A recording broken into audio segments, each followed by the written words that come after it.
Morning, everyone. Thanks for joining us. I'm not used to a bit shallow. Get a little bit lower. Thanks for joining us ahead of tomorrow's meeting with Ghana at St Mary's. And Anton will kick off with you. Hi, Sarina. Hi. Nice to see you. Hiya. Sarina, let's start off with the squad, I suppose. Everyone available? Everyone fit to play? No, not everyone's available. Unfortunately, Grace Fisk picked up a small injury, so she will not be available for tomorrow. There are some big Champions League games, there are some big WSL games between now and the winter break. How much rotation and how much consultation have you had with the managers about sort of making sure that some people don't get overburdened this camp? Yeah, well, there's always connections with the managers. There's also always calls before and after camp. And of course, I'm very aware about the schedule. So you'll see some changes tomorrow and try to manage minutes. But also, we don't have that many opportunities to play and to play friendlies. After this camp, we only have 8 more camps to go into the World Cup. Of course, we need to qualify first, I know that. So you want to use the time together and the minutes on the pitch as much as possible too. I know when you're in camp you're always thinking about the next game, but we're back at St Mary's where your first game was. Starting to feel a bit nostalgic, sort of thinking back to when it all began? Yeah, well, when we came here I said, oh yeah, this is what it was, and yeah, time flew. So it feels like ages ago, that first game, but I still have a good memory of that. It was a very nice start, and yeah, to be in England and starting that journey, yeah, it's nice. It's nice to be back. Last game in 2025 as well. Where's it going to rank in terms of the best years that you've had? Ooh, that's a hard question. Yeah, well, yeah, I'll just say it has been an incredible year again. With, of course, the journey, well, the season started last year around this time, of course, with the team getting prepared for the Euros. And I think the camps we had from February towards the Euros was great. And I think the tournament itself, I said a couple of times, it was an incredible tournament again. On the pitch, I still feel like it was insane how the games developed. But off the pitch, it was really calm. And I think I enjoyed it more than I did of the other tournaments before. So I'm not sure it's that the experience or just the team was also so calm and composed. So I really enjoyed that. And I like now the homecoming too, having these 4 friendlies, the last one tomorrow.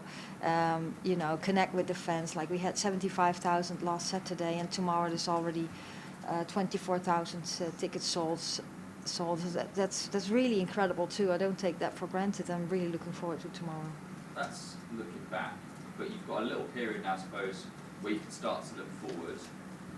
We all know your contract is up at the end of the World Cup. Will there be any discussions going forward about your future during the period or over the next sort of few months? Yeah, well, there's, of course, time flies, but we all know that that is until 27. We haven't had like really clear conversations. Sometimes it crosses conversations really like not really in content. But I'm always like, you know, 27 is coming. We have, I'm still really enjoying the job. I think the team is still enjoying that I'm around. I think that's really, really important too. And let's see what the future will bring. You seem pretty relaxed about it. I'm very relaxed about it, yeah. I don't look forward. Like I don't plan, maybe that looks like it, I don't plan my career a lot. I just know what I really enjoy, and I always want things to be fit from my side and the other side. And then we'll see what comes on my path. Thanks. Addy, nice to see you. Hi. How are you feeling going into this one? Because as Sarina was saying, if the team's going to be rotated, if it's going to be sort of, you know, chances for others, that must be quite exciting for these. Yeah, definitely. I think coming away from the game, it was a great performance, 8-0 at Wembley. Georgia got a hat-trick, and I think it was a great team performance, and we were able to show some really good quality. I think we had 9 or 8 clear chances and we got 8 goals, and like you said, I think it's a really exciting time to play a non-European team and a team that England has never played before.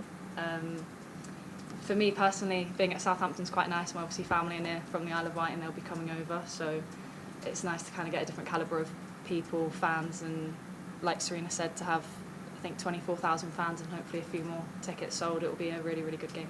Yeah, I suppose a lot of people see this as a friendly that England is expected to win, but I suppose you're coming to this with the mentality of I just want to go out there and play my best, right? Yeah, for sure. I think playing for England is one of the greatest honours, and every time I get the opportunity, I want to show people what I can do, give Sarina the right kind of headaches. But yeah, every single player wants to play for England, and whenever we get the opportunity, it's about taking it. And I think it just shows the calibre of players that we have, that every single player is a world-class player and ready to perform whenever they put an England shirt on. Next question I ask means this in the nicest possible way, but you've scored so many goals this season. How much do you want a goal right now? Because obviously it's been a little while, hasn't it? For Chelsea anyway. So. Yeah, I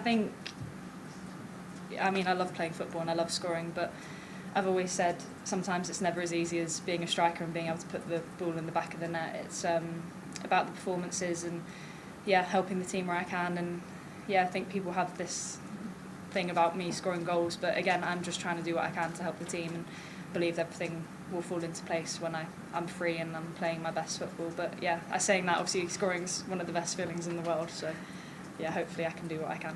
Finally, I suppose just some questions for us, Sarina, about 2025. It's kind of the best year of your career so far, isn't it? Yeah, I think if you said this time last year this is what would have happened, I probably wouldn't have believed you, just because of the season we had at Chelsea, coming into the Euros, and when Sarina called me to say that I was in, I was buzzing anyway, let alone then winning it. And it was an incredible year. And yeah, I think probably one of the best years in terms of football I've had, yeah, for sure. Thanks, Anton. Go to Katie at ITV. Sarina, good to see you both. Hi. Hello. Sarina, I'll start with you. We're starting to see some new faces get the opportunity with the Lionesses, including Lucia Kendall. What have you made of her start with the team? Player of the match on debut against Australia, and a really good performance against China. Yeah, she. I think she's doing really well. I think it went pretty fast how she developed, coming to Aston Villa, playing minutes and showing really good football. That's why we selected her. It's all about quality, of course. And she's really competing for more minutes. And yeah, just shows consistency too. I think that's a hard thing too. And people think that's really easy, but going from camp, the demands are so high, and then going back to club and still keep up the levels and keep going, and then coming back in again. And I think that's what she does. And I'm happy with her performances, and I think she's enjoying herself too. How did you know she was ready to make a step up from the 23s? Well, by watching her performances and having conversations. Of course, we are really close to the under 23 team and staff, so we have conversations all the time, and we follow players really well. And we just saw that her performances were really good, so we wanted to bring her in, and she stepped in a very good way. Aggie, you played with Lucia Kendall throughout the England you've set up, and also including the under 23. So what's she like as a teammate, both on and off the pitch? Yeah, she's great. I think firstly she's a lovely girl, and I think she obviously came into the setup and was herself, which is always so refreshing. And like you said, I've grown up with her in the under 23s, and yeah, I mean, to get player of the match on your debut is not a bad start to your England career. And yeah, she's a really, really sweet girl, and like Sarina said, I think she's growing into herself like tremendously, if I'm honest. And it's always nice to kind of see the pathway and how much it is, continuing to grow and bring the girls into the environment. And hopefully they know that we're here as well to kind of help them out if they need it. But Lucy is a great girl, and I'm super happy that she's obviously able to come here where she started her career at Southampton, so it's a nice full circle moment for her. Thanks, Katie. Emma? Yeah, hi Sarina. Just to follow up on the news that Grace isn't going to be available, imagine that becomes quite a blow to her, particularly as this is sort of her first full camp where she'll be selected from the start. Yeah, of course, and also she was really enjoying, and we tried to step up, and unfortunately, she picked up this small injury, so that's disappointing, mainly for her. But that's the way it is, and it's good that she went through the whole week and she had that opportunity at least. So that's the good thing about it. And I just hope that she gets fit really quickly and that she's available for Liverpool soon. Yeah, and you were talking about the year of 2025 and the growth of more teams, and I wonder, just in terms of African football, it feels like they've gone through a big growth period, but maybe haven't got the exposure still that they probably will. Yeah, I think so. I think everything, as we say all the time, the women's game is growing, and here it goes really fast. I think here in England we're kind of a trailblazer too, and things are growing so fast. But I think this is also again for them an opportunity to we play each other tomorrow, and I hope that we'll get a lot of attention in Africa too, and of course in Ghana. And I think that is growing too, and it can't go fast enough for me. Thanks, Emma. Goes Catherine. Hi both. Andy, I was wondering, you've been in setup, senior setup now for quite a while. How do you think your role in the group has changed over the last kind of year, 18 months? Yeah, good question.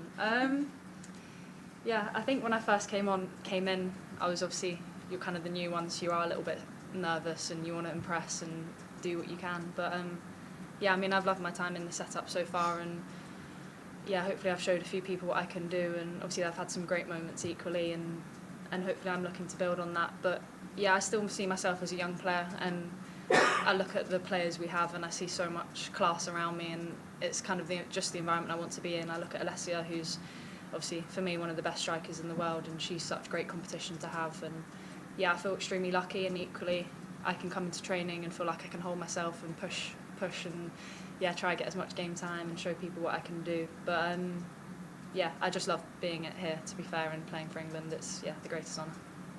And what's it been like being now, you're still a very young player as you said, but you have been around and you're seeing others come through.